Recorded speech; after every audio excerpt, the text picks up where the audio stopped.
দোষীদের শাস্তির দাবিতে আজও অনড় ডাক্তার থেকে নার্সিং স্টাফরা। আজও কল্যাণীর AIIMS হাসপাতালে ওপিডিতে রোগী পরিষেবা বন্ধ রাখল ডাক্তাররা।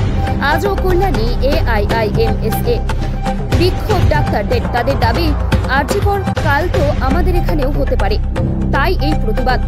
এত বড় ঘটনা না হলে এর আগে বহু ঘটনা ডাক্তারদের সাথে ঘটে যায়, বিচার পাওয়া যায়নি। এটারও যদি বিচার না হয়, দোষীরা যদি শাস্তি না পায়, তবে এরপর কোনো মহিলা ডাক্তারই আর রাতে ডিউটি করবে না। তারা জানান যে এই হাসপাতালে চিকিৎসা করাতে আসা রোগীরা তারাও এই আরজিকরের ঘটনায় দোষীদের শাস্তির দাবি করেছেন।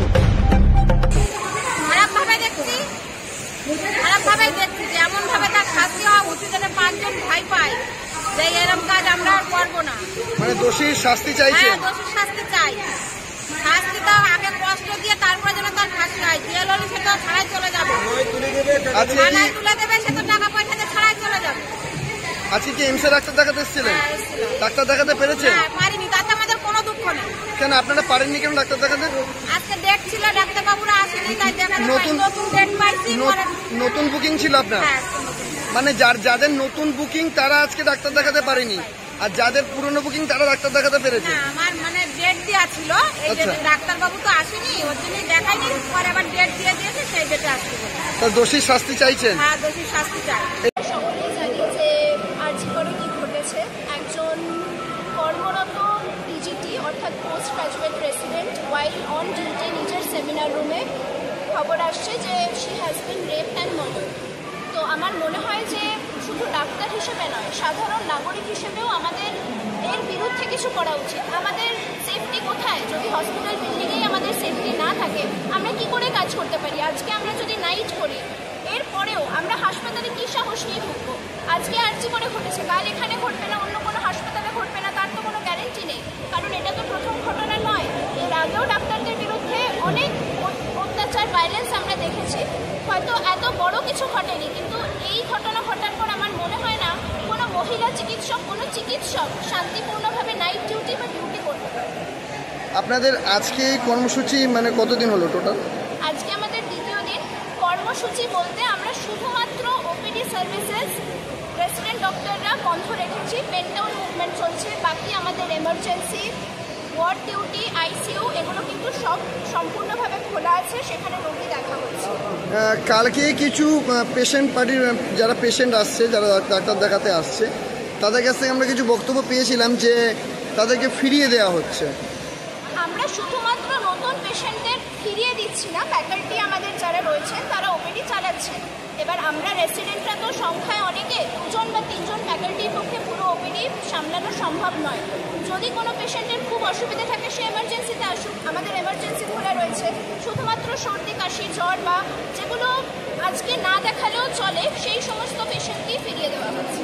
আচ্ছা, গতকালকে আরেকটা প্রশ্ন উঠে এসেছিল, যেটা রাজ্য পুলিশের উপরে আস্থা নেই, CBI তদন্তের দাবি করা হয়েছিল, সেই জায়গায় দাঁড়িয়ে কী বলবেন? দেখুন, ঘটনাটা আজকে ঘটেনি, অনেক দিন ঘটেছে। এতদিন ধরে আমরা শুধুমাত্র বিচার চেয়ে এসেছি। এবার আমাদের সেটা রাজ্য পুলিশ করুক, CBI করুক, এটা আমাদের মাথা ব্যথা না, আমাদের বিচার চাই। এবার যদি সেটা রাজ্য পুলিশ না করতে পারে, তাহলে সেটা CBI টেক ওভার করতে হবে। আমাদের শুধুমাত্র সত্যিটা আমরা জানতে চাই যে এরা মর্মান্তিক ঘটনা কে বা কারা ঘটিয়েছে। আজকে এই কর্মসূচি কটা থেকে শুরু করেছেন?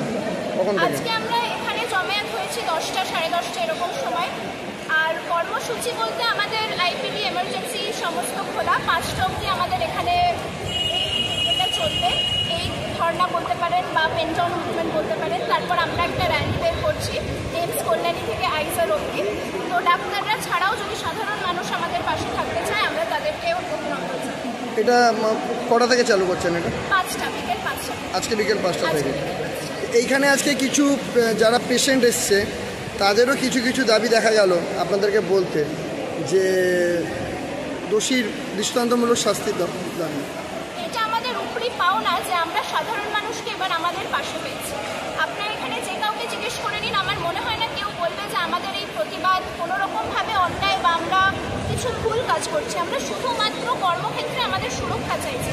আমার মনে হয় না এটা খুব বড় একটা দাবি যে তার জন্য আমাদের যেটা দেওয়া সম্ভব নয়। কিন্তু এখন আমরা এমন জায়গাতে এসে দাঁড়িয়েছি যে প্রতিবাদ না করলে আমরা সেটা পাচ্ছি না, তাই আমরা এটা করতে বাধ্য হচ্ছি। আপনারা কি বিষয়টা নিয়ে রাষ্ট্রপতিকেও অ্যাপ্লিকেশন করেছিলেন? রাষ্ট্রপতি জানি না, কিন্তু আমরা প্যান ইন্ডিয়া যে সমস্ত আমাদের যে সমস্ত প্যান ইন্ডিয়া অর্গানাইজেশন আছেন, ধরুন ফর্ডা বলুন, মানে যেগুলো আমাদের pan Indian resident doctors association, সেখান থেকে নিশ্চয়ই আমরা রাষ্ট্রপতি বা ন্যাশনাল লেভেলে আমাদের চিঠি লেখা হয়েছে, তাদেরকে জানানো হয়েছে আমাদের অসুবিধার কথা। কি নাম পরিচয় আপনার? আমি ডক্টর চন্দ্রিকা দাস, এখানে কমিউনিটি ফ্যামিলি মেডিসিনের জুনিয়র রেসিডেন্ট। এমস করলেন? এমস কল্যাণী।